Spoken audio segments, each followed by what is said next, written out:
So, what you're referring to as love is a certain moment of pleasantness.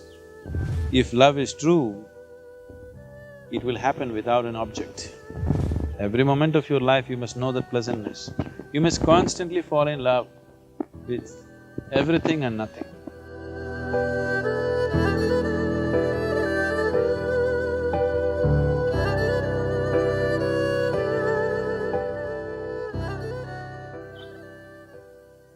It all depends what is your idea of love, first of all. If you fell in love with one woman, one bird, one ant, one tree and something, then your love is not driven by anything, you're just falling in love.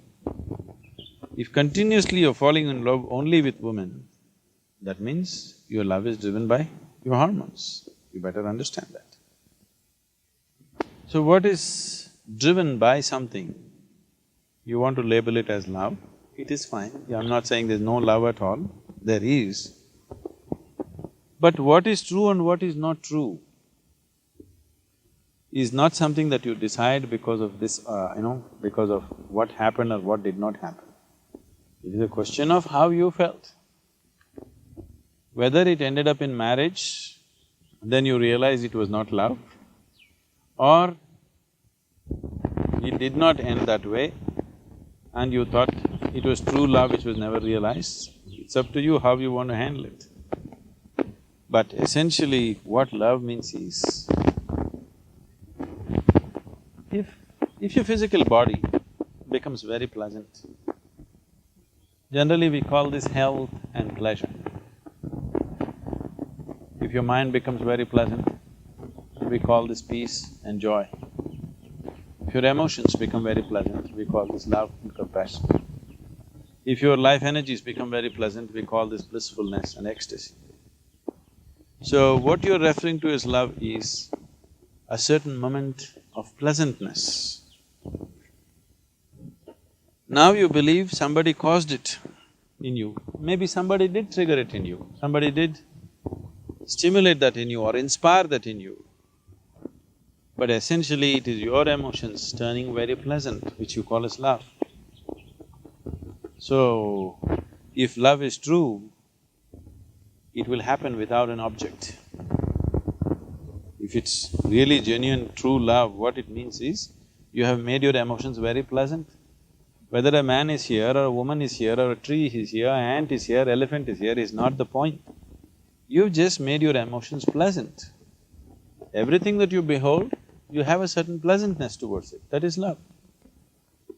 Now this continuously 1, 2, 3, 4, 5, all are women, it's driven by hormones. Nothing… I'm not saying it's anything wrong with it, but you must understand the limitation of it. So, if it ends up in a permanent bond in the form of marriage or whatever, then you think it's successful. If it did not, you think it's a failure. It need not be so. I would be happy if you fell in love with a 3 billion woman, and don't leave the other 3 billion men also.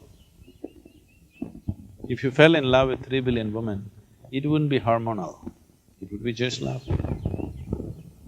I'm in love with all the women in the world, and the men also, the ants also, and the very soil that I walk upon, and the very tree under which we are sitting right now.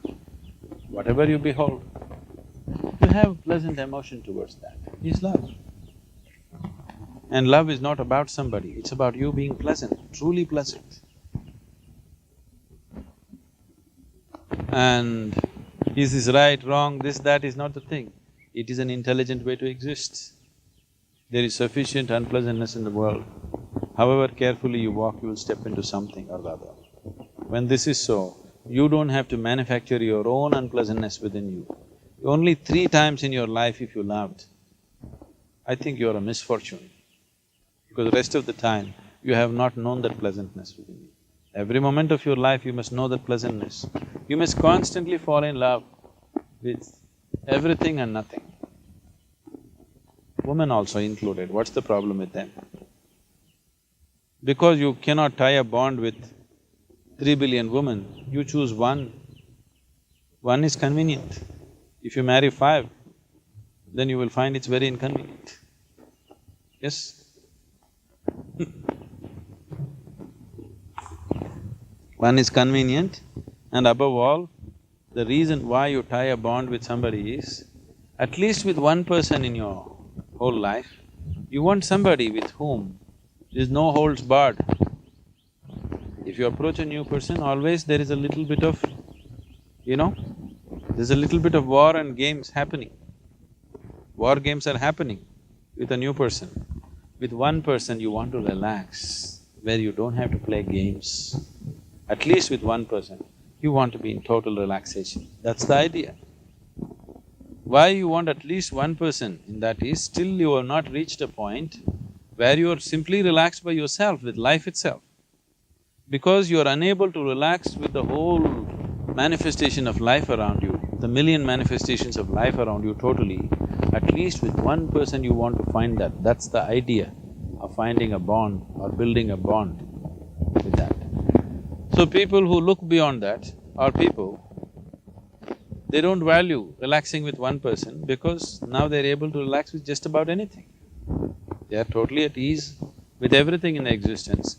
Now they don't find the need to make a bond where only at one place some relaxation happens. Rest of the place you are warlike, always trying to protect yourself.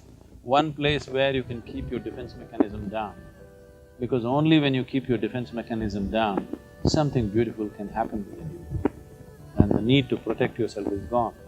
So the idea of forming a unit of family and the larger identities of community, nation and whatever else is simply to find a space where you can keep your defense mechanism down and just be in a certain sense of ease.